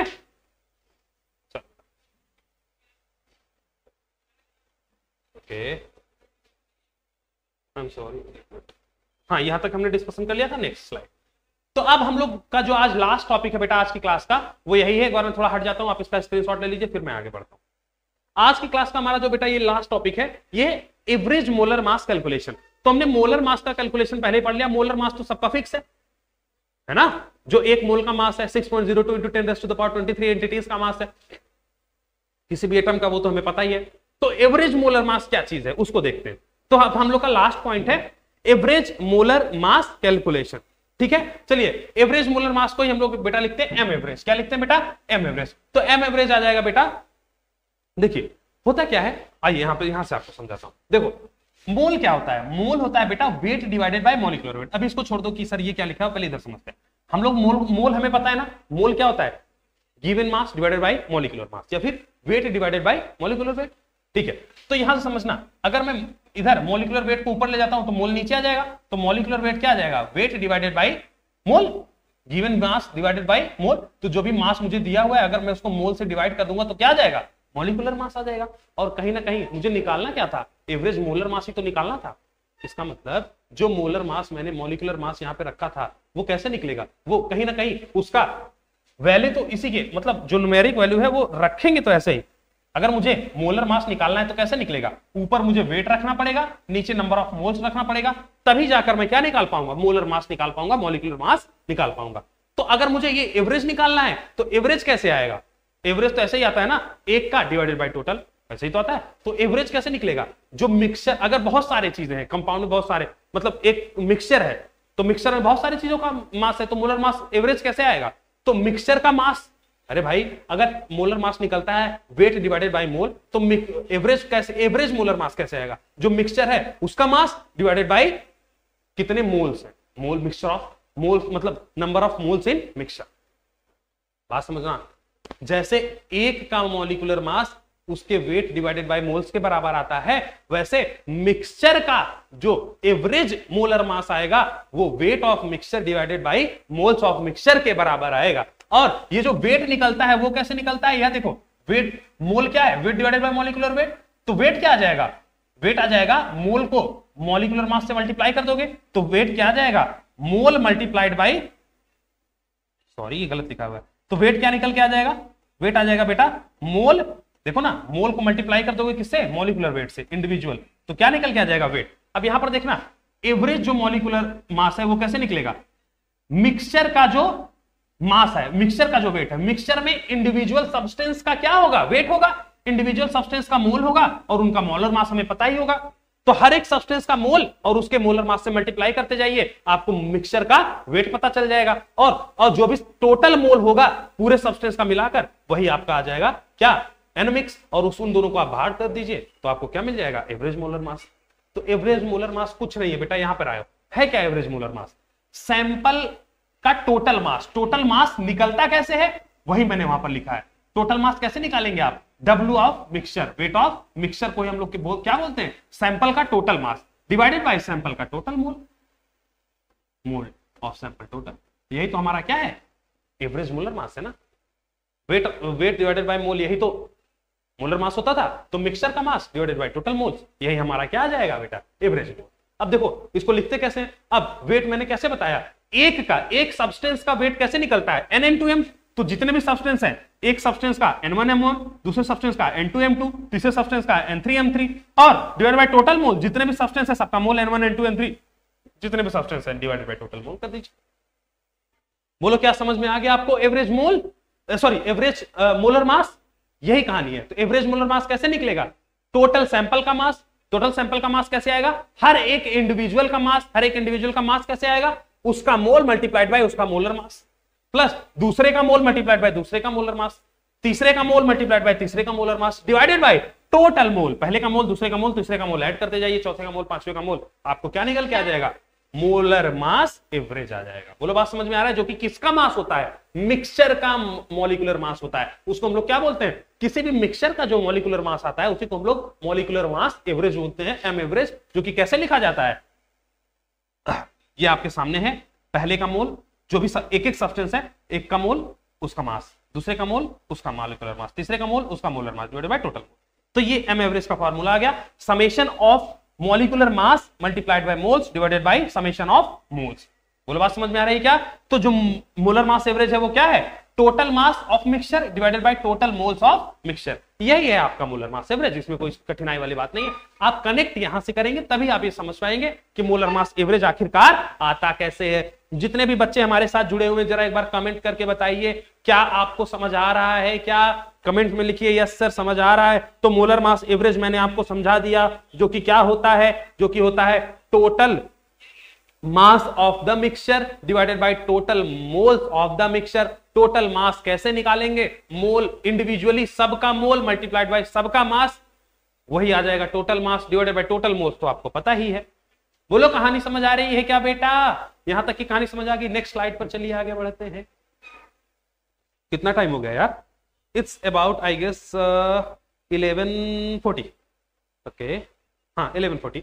तो ठीक है, 11:40 हो गया लगभग। मेरे हिसाब से घंटे भर के आसपास की क्लास हो गई है। थोड़ा एक आध दो क्वेश्चन है, देख लेते हैं, फिर क्लास को खत्म करते हैं आज की। चलिए, 2 moles of hydrogen, 4 moles of oxygen and 4 moles of nitrogen are present in a container. तो एक कंटेनर दिया हुआ है, उसमें हाइड्रोजन है, इसका कितना मोल है? 2 मोल। ऑक्सीजन है, इसका कितना मोल है? 4 मोल। नाइट्रोजन दिया हुआ है, उसका कितना मोल दिया हुआ है? 4 मोल। और हमसे क्या कह रहा है? फाइंड एवरेज मोलर मास, जो कि किस में आएगा? ग्राम पर मोल में। मैंने आपको बताया भी कि जो मोलर मास होता है बेटा, वो ग्राम पर मोल में लिखा जाता है। ठीक है, इस चीज को ध्यान रखिएगा। मोलर मास किस में लिखा जाता है? ग्राम पर मोल में लिखा जाता है। अब आपको एक कंटेनर दिया है, उसमें 3 गैसेज हैं, मतलब ये मिक्सचर ऑफ गैसेज हैं। अब मिक्सचर ऑफ कंपाउंड्स आप मान लीजिए। तो अब उसमें सबका आपको क्या दिया? मोल। तो हाइड्रोजन का इतना मोल है, ऑक्सीजन का इतना है, नाइट्रोजन का इतना है। अब आपसे कह क्या रहा है? हमसे पूछ रहा है कि मोलर मास एवरेज बताइए। अब देखो, एवरेज मोलर मास कैसे निकालोगे? देखो, H2 हाइड्रोजन हमको बताया गया है। अब यहां पर देखो जरा, हाइड्रोजन को मैं कंपाउंड 1 मान लेता हूं या फिर गैस 1 मान लेता हूं, ऑक्सीजन को 2 मान लेता हूं और नाइट्रोजन को 3 मान लेता हूं। तो जरा देखना, इसको 1, इसको 2 और इसको 3। तो N1 क्या आ जाएगा? N1 मतलब मोल ऑफ 1 वो 2 दिया हुआ है। N2 क्या है? मोल ऑफ 2 वो कितना दिया हुआ है? 4। N3 मोल ऑफ 3 वो कितना दिया हुआ है? 4। बोलो बात समझ में आ गई क्या? तो ऐसे ही इसका मास भी आ जाएगा, मोलर मास। अरे भाई, एक हाइड्रोजन का मोलर मास होता है 1, तो 2 हाइड्रोजन का कितना हो जाएगा? 2। तो M1 क्या है? मोलर मास ऑफ गैस 1, जो कि कितना है? 2। M2 क्या है? मोलर मास ऑफ ऑक्सीजन, जो कि कितना जाएगा? अरे भाई, एक ऑक्सीजन एटम का होता है 16, तो 2 ऑक्सीजन का हो जाएगा 32। M3 क्या है? N2 का मोलर मास, जो कि कितना जाएगा? एक होता है 14, तो 2 N2 है, मतलब 2 नाइट्रोजन है, तो कितना जाएगा? 28। बोलो जरा, मोलर मास एवरेज निकाल दोगे क्या? मोलर मास एवरेज कैसे निकलता है? Total mass of the mixture divided by total moles. Mass कैसे निकलता है? इंडिविजुअल का mole multiplied by molar mass. तो इंडिविजुअल का मोल क्या है? पहले हाइड्रोजन का मोल मल्टीप्लाइड बाय उसका मोलर मास। देखो, हाइड्रोजन का मोल उसका मोलर मास प्लस ऑक्सीजन का मोल उसका मोलर मास। सॉरी, ऑक्सीजन का मोल कितना था बेटा? 4 था ना, प्लस ऑक्सीजन का मोल मल्टीप्लाइड बाय उसका मोलर मास प्लस नाइट्रोजन का मोल मल्टीप्लाइड बाय उसका molar mass 4 multiplied by 28 divided by total moles. Total moles कितना है आपके सामने? जरा देखिएगा, 2 हो गए हाइड्रोजन के और 4 हो गए ऑक्सीजन के और 4 ही हो गए नाइट्रोजन के। क्या कैलकुलेशन कर लेंगे क्या? अरे भाई, जोड़ घटा लोगे। 2 2 जा 4 प्लस 4 2 जा 8 और 4 3 जा 12, 128 प्लस 4 into 28, 4 8 जा 32 कैरी 3, 4 2 जा 8, 8 3 11 डिवाइडेड बाई 4 4 8 और 2 10। अब आप इसको जोड़ घटा लीजिए बेटा, जो आंसर आएगा वही आपका क्या निकल के आ जाएगा? M एवरेज आ जाएगा। क्या आपको ये चीजें समझ आ गई? अब भाई यार, मैं जोड़ना घटाना गुणा भाग तो नहीं सिखा सकता ना, कि 10 से भाग करोगे तो 1 पॉइंट पर डेसिमल आएगा, 100 से डिवाइड करो, तो ये सारी चीजें आपको समझ आनी चाहिए कि एडिशन सब्सट्रैक्शन। तो बोलो, क्या कहानी समझ में आ रही है? सारे बच्चों को समझ आ रही है? जी हाँ, आप हमसे एग्री करते हैं? आप इस क्वेश्चन को भी समझ पा रहे होंगे कि कैसे आखिर आपको मोलर मास एवरेज कैलकुलेट करना है। तो टोटल मास निकालना है आपको उस पूरे सैंपल का, जो भी मिक्सचर का टोटल मास है, और टोटल मोल से आप उसको डिवाइड कर दीजिए, वही मोलर मास एवरेज निकल कर आ जाएगा। और टोटल मास कैसे निकलेगा? एक इंडिविजुअल का मोल मल्टीप्लाइड बाय इंडिविजुअल का मोलर मास। जितने भी इंडिविजुअल है सबको ऐड कर दीजिए, डिवाइडेड बाय टोटल मोल्स कर दीजिए। चलिए आइए कहानी अगली तरफ बढ़ते हैं। Natural abundance of chlorine 35 and chlorine 37 is 75% and 25% respectively. मतलब क्लोरीन 35 का जो नेचर में प्रेजेंस है वो 75% है, क्लोरीन 37 का जो नेचर में प्रेजेंस है वो 25% है। आपको पता ही होगा, मास नंबर डिफरेंट है, मतलब क्या है? आइसोटोप है, जिसमें से क्लोरीन 35 आइसोटोप 75% पाया जाता है, क्लोरीन 37 आइसोटोप 25% पाया जाता है। ठीक है साहब, समझ आ गया। Calculate molar mass of chlorine. Molar mass मतलब मुझे मोलर मास एवरेज ही तो पूछ रहा है। अरे भाई, क्लोरीन का मोलर मास मतलब 35 का और 37 का थोड़ी पूछ रहा है, क्लोरीन का पूछ रहा है, मतलब एवरेज मोलर मास पूछ रहा है। तो एवरेज मोलर मास कैसे निकालेंगे? टोटल मास कितना है जो भी मिक्सचर आएगा सैंपल है, और डिवाइडेड बाय टोटल मोल्स। अब टोटल मास कैसे निकलेगा? टोटल मास कैसे निकलेगा? टोटल मास निकलेगा इंडिविजुअल का मोल मल्टीप्लाइड बाय उसका मोलर मास। अब इंडिविजुअल का मोल तो मुझे पता ही नहीं है, लेकिन इंडिविजुअल के मोल के लिए मुझे कहानी छुपा रखी है। Natural abundance. मैंने आपको पिछले ही स्लाइड में यह समझा रखा है कि अगर आपको परसेंटेज ऑफ नेचुरल अबंडेंस दे रखा है बेटा, तो वो कुछ और नहीं, वो मोल का ही परसेंटेज है। और अगर आप मोल का परसेंटेज की बात कर रहे हैं तो 100 में से ले सकते हैं भाई। अगर किसी का मोल परसेंटेज 70 है, इसका मतलब 100 में से वो 70 होगा तो 30 कोई और होगा। मेरी बात समझ पा रहे हैं क्या? तो अगर मैं परसेंटेज नेचुरल अबंडेंस पता चल गया तो परसेंटेज मोल पता चल जाएगा। परसेंटेज मोल पता चल जाएगा तो मैं ये जान जाऊंगा कि 100 में से टोटल मोल्स को अगर मैं 100 मानता हूं तो 100 में से एक का कितना होगा तो दूसरे का कितना होगा। जरा यहां पर देखो, मुझे देखा है परसेंटेज नेचुरल अबंडेंस क्लोरीन 35 का कितना है 75 और क्लोरीन 37 का है 25। जरा देखो तो परसेंटेज नेचुरल अबंडेंस किसके बराबर होता है बेटा? मोल के प्रतिशत के बराबर होता है। अब क्लोरीन 35 का परसेंटेज अबंडेंस दे रखा है 75, तो उसका मोल परसेंटेज में कितना आ जाएगा 75। वैसे ही क्लोरीन 37 का परसेंटेज अबंडेंस दे रखा है 25, तो उसका मोल परसेंटेज कितना आ जाएगा 25। बात समझ पा रहे हो? जिसका जितना परसेंटेज अबंडेंस उतना ही उसका मोल परसेंटेज। बोलो, इसका मॉलिक्यूलर वेट क्लोरीन 35 है तो मॉलिक्यूलर वेट 35 ग्राम होगा। वैसे ही क्लोरीन 37 है तो उसका मोलर मास या फिर मॉलिक्यूलर वेट कितना आ जाएगा 37 ग्राम आ जाएगा। बोलो यहां तक की कहानी क्लियर है? तो जितना परसेंटेज अबंडेंस उतना ही मोल परसेंटेज। बोलो यहां तक का कहानी क्लियर है? चलो अब, तो मैंने आपसे बोला कि अगर मैं टोटल 100 मोल ले लेता हूं तो 100 मोल में से क्लोरीन 37 कितना पाया जाएगा? 75 पाया जाएगा। बोलो भैया, मैंने बोला कि अगर मैं टोटल 75 मोल मान लेता हूं तो जो मेरा क्लोरीन 37 है बेटा वो कितना पाया जाएगा? क्लोरीन 37 पाया जाएगा 75। और जो क्लोरीन तो क्लोरीन 35, यहाँ 35 कितना था, आई एम रियली सॉरी, मोल। तो क्लोरीन 35 कितना पाया जाएगा?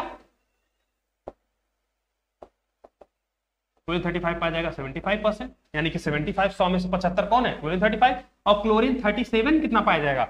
25% है, तो वो 25 पाया जाएगा। तो इसका मतलब 100 में से 75 तो क्लोरीन 35 है और 25 क्लोरीन 37 है। बोलो कहानी समझ में आ गई? वही यहां पर लिखा है कि अगर आपने 100 मोल्स को टोटल अज्यूम कर लिया सैंपल में, तो जिसमें से 75 मोल कौन आ जाएगा? क्लोरीन 35, और 25 मोल कौन आ जाएगा? क्लोरीन 37। यहां तक की कहानी समझ आ रही है? आ रही कि नहीं? अब आप शायद आप मॉलिक्यूलर मास एवरेज निकाल सकते हैं। मॉलिक्यूलर मास एवरेज कैसे निकालेंगे?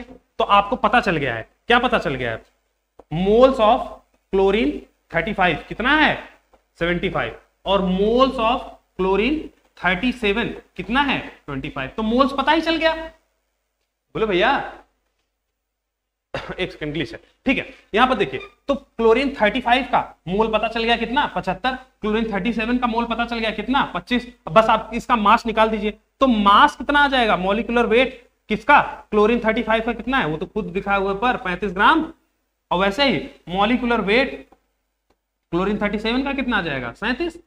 बस ये लो कहानी समझ में आ गई। N1 M1 N2 M2 divided by total मोल। बोलो कहानी खत्म है क्या?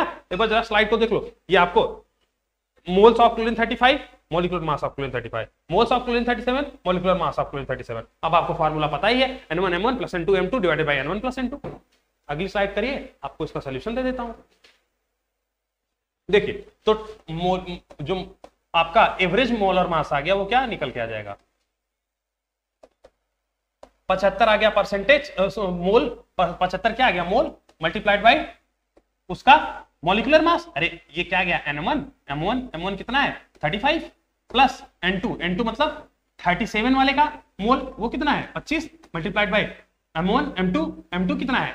37 डिवाइडेड बाय टोटल मोल। रुको मैं फिर से रिराइट कर देता हूं। N1 M1 75 N1 M1 plus N2 M2। बोलो समझ आ रहा है कि नहीं समझ आ रहा है? Divide by total moles. Total moles कितना हो जाएगा? 75 प्लस 25। अब आप इसको जोड़िए घटाइए, आपको निकल के आएगा 35.5। यही मॉलिक्यूलर मास एवरेज है जो कि आपके पीरियोडिक टेबल में क्लोरीन के ऊपर लिखा हुआ होता है, और क्लोरीन के ऊपर लिखा होता है 35.5। जो 35.5 है बेटा, ये average molar mass of chlorine है।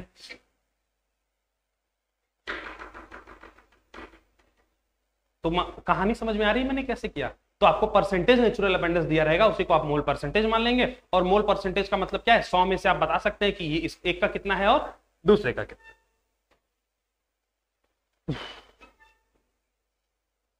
चलिए, थोड़ा सा ग्लिच था, घबराए नहीं। होता रहता है बीच बीच में, आप हमारे साथ बने रहिए, थोड़ा बहुत ग्लिच आया तो उसको बर्दाश्त करिए, है ना। मजा आ रहा है सबको? कमेंट करिएगा यस सर नो सर, जो भी लोग जुड़े हुए हैं। लास्ट क्वेश्चन है हमारा आज का, इसके बाद हम लोग क्लास को एंड करेंगे, फिर हम लोग आगे बढ़ेंगे। हमको दे रखा है, sorry, 30 multiplied by 10 raise to the power 22 molecules of hydrogen, 80 gram of oxygen is present in a container, find molecular mass average. तो जो मोलर मास एवरेज पूछा है, जिसमें हमको इतना मॉलिक्यूल्स ऑफ हाइड्रोजन और 80 ग्राम ऑफ ऑक्सीजन दे रखा है। अब जरा मुझे बताओ, दो चीजें, कंटेनर है उसमें दो चीजें रखी हुई, एक हाइड्रोजन रखा है, एक ऑक्सीजन रखा है। हाइड्रोजन का मुझे मॉलिक्यूल दिया है। इस बार देखो, मुझे एवरेज मॉलिक्यूलर मास के लिए क्या चाहिए, एक मोल चाहिए, एक उसका मोलर मास चाहिए। अब हाइड्रोजन और ऑक्सीजन का मोलर मास तो मुझे पता ही है, मोल पता करना पड़ेगा ना, कितना है कि कितना है उसका, तो मुझे मोल पता करना पड़ेगा। मोल कैसे पता चलेगा? इसके लिए मुझे इसका नंबर ऑफ मॉलिक्यूल्स दे रखा है क्वेश्चन में। अब मोल से देखो, मॉलिक्यूल से मोल निकालना आपको आना चाहिए। यहां की कहानी मैंने बता रखी है कि अगर आपको मॉलिक्यूल दिया है और अगर आपको मोल पर जाना है, तो लास्ट क्लास में मैंने बताया था कि अगर आप मॉलिक्यूल से मोल जा रहे हो तो मोल के पास जा रहे हो, मोल के पास जाते हैं तो डिवाइड करते हैं कन्वर्जन फैक्टर का, और मॉलिक्यूल और मोल के बीच का कन्वर्जन फैक्टर होता है एवोगैड्रो नंबर, जो कि एवोगैड्रो नंबर क्या होता है 6.02 into 10 raise to the power 23। इसका मतलब आपको जो भी चीजें दी हुई हैं, कितना मॉलिक्यूल दिया हुआ है, देखो इधर कितना मॉलिक्यूल दिया हुआ है, 30 multiplied by 10 raise to the power 22।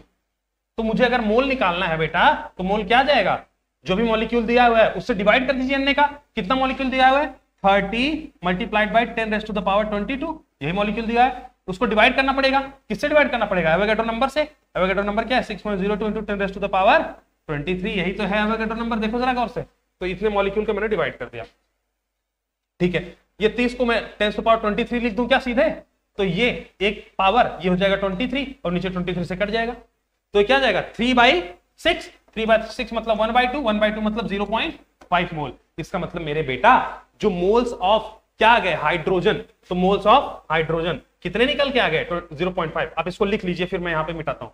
देखो मोल्स ऑफ हाइड्रोजन कैसे निकाला मैंने, मॉलिक्यूल दिया था उससे एवोगैड्रो नंबर से डिवाइड कर दिया, मोल्स निकल के आ गए। इसको नोट कर लो, फिर इसको रब करूं क्या अगली स्लाइड पर लिख दूं, चलो ठीक है अगली स्लाइड पर लिख देता हूं। देखो तो मुझे मोल्स ऑफ हाइड्रोजन निकल कर आ गए, कितने निकल के आ गए 0.5। मोल्स ऑफ ऑक्सीजन भी निकाला जा सकता है, उसके लिए मुझे मास दिया हुआ है। मास कितना दिया था 80 ग्राम दिया था क्या, देखो हाँ यहां पर देखो 80 ग्राम ऑफ ऑक्सीजन दिया था। तो मास कैसे निकलता है, मोल से। देखो मैंने इसका भी कहानी बता रखा है कि अगर आपको मास दिया हुआ है, आपको मोल पर जाना है, तो मोल के पास जाते हो तो डिवाइड करते हो, मोल के पास जाते हो तो क्या करते हो डिवाइड करते हो। लेकिन मास और मोल का कन्वर्जन फैक्टर का डिवाइड करोगे, वहां का कन्वर्जन फैक्टर क्या होता है मॉलिक्यूलर मास। तो यहां पर ऑक्सीजन का मोल निकाल रहे हैं तो ऑक्सीजन का मॉलिक्यूलर मास से डिवाइड करेंगे, और मॉलिक्यूलर मास क्या है ऑक्सीजन का O2 का 32। अरे 80 को 32 से डिवाइड कर दो, यही आ गया ऑक्सीजन का मोल्स। अब आप काट दीजिए, अब इसको आप काटिए पीटिए, जो भी मोल्स आ जाएंगे आपको ऑक्सीजन के पता चल जाएगा। तो लगभग ये कितने के आसपास आएगा 32 का 60 और बचा कितना लगभग 60 20 के आसपास बच रहा है, तो 16 हाँ 0.5 के आसपास जाएगा। तो कितना मोल्स आ गया, मोल्स ऑफ ऑक्सीजन 2.5 आ गया, मोल्स ऑफ हाइड्रोजन कितना था 0.5। अब मुझे मोल्स पता चल गया है, हाइड्रोजन का मोल ऑक्सीजन का मोल, हाइड्रोजन का मास पता चल जाए। हाइड्रोजन का मॉलिक्यूलर मास मुझे पता ही है H2 का, तो H2 का जो मॉलिक्यूलर वेट है वो कितना आ जाएगा 2। अरे बोलो भाई H2 का मॉलिक्यूलर वेट 2 आ जाएगा। ऑक्सीजन का मॉलिक्यूलर मास भी मुझे पता होना चाहिए, वो कितना होता है मॉलिक्यूलर मास ऑफ ऑक्सीजन कितना हो जाएगा 32 हो जाएगा ना, 2 ऑक्सीजन है तो 32। अब बस आप कर दीजिए N1 M1 M2 N2 M2, तो क्या आ जाएगा मॉलिक्यूलर मास एवरेज क्या आ जाएगा N1 क्या है हाइड्रोजन के लिए लिख रहा हूं, moles of hydrogen 0.5 multiplied by molecular mass 2 plus N2 M2। N2 M2 क्या है, अरे भाई जो N इंटू M लिखते हैं वो क्या होता है, वो वेट ही तो होता है। मैंने यही तो बताया, weight of 1 plus weight of 2 plus weight of 3। तो वेट क्या है, वेट आपको ऑक्सीजन का पहले से ही दे रखा था क्वेश्चन में 80 ग्राम। ये देखो ना, ये जो 80 ग्राम दिया था क्वेश्चन में दे रखा था, तो आपको निकालने की जरूरत क्या है, आप सीधा लिखो ना 80 gram divided by total moles के लिए आप क्या करेंगे 2.5 प्लस 0.5। अब आप कैलकुलेट कर लीजिए, जो भी आंसर आएगा वही आपका क्या आ जाएगा। 1 ग्राम यहाँ से हटा दो, नहीं तो तुम लोग कंफ्यूज हो जाओगे, सर 1 ग्राम खाली। चलो ठीक है, तो मॉलिक्यूलर मास एवरेज निकल के आ जाएगा जो आपका, इसको कैलकुलेट कर लीजिएगा, भाई आपका आंसर आ जाएगा। अब मैं यहाँ पे कैलकुलेशन करने नहीं जा रहा हूँ।